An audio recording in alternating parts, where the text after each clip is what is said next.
Today I'll be showing you how to make a mozzarella and prosciutto wrapped asparagus. So first we have some asparagus here, and before this I blanched them, which means I just took them and put them in some boiling water for a minute and a half just so they become a little tender, so when we cook them they're ready to go. So once you blanch them, you want to put them in some ice water, so we want to shock them so they don't overcook. So here's the product. These are blanched asparagus. So what I'm going to take is I'm going to take a piece of prosciutto, thinly sliced here. Get two here. Gotta love the prosciutto. Some mozzarella, and I like to kind of squash it down and break it a little bit, just so that it evenly spreads. We're going to add a little bit of salt,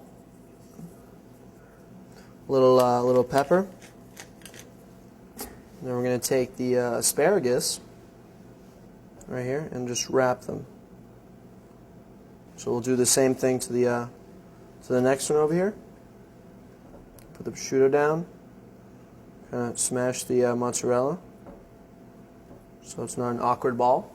A little salt, a little pepper, and the prosciutto again. There you go. A little olive oil. Get that going. Coat the pan evenly. So we're gonna place these mozzarella side down. Give it one, if it's a little crust, we'll turn it down a little bit. So we cook it slowly so the mozzarella does, melt. You don't want to do anything too fast. And we've got all four in the pan. I'm gonna just throw some cracked pepper on top. I'm not going to salt it, only because the prosciutto itself is very salty, and I did salt the mozzarella to begin with, so just a little pepper, give it a little bit of a kick here. And again, you don't want to move this. Once you place it in the pan, you want to leave it in the pan because it's created a seal, and that seal is between the fat and the protein being the prosciutto. And if you lift that seal, moisture gets underneath it, and then you do not create a crust. So it's with any protein. So if you're sauteing a piece of steak or a piece of fish or pork, once you put it in the pan with oil, you want to let it sit until it creates a crust, and you'll see a golden brown crust create around it. You want to wait maybe another minute after that, and then you'll be able to flip it. So we've got the mozzarella is oozing here. That's beautiful.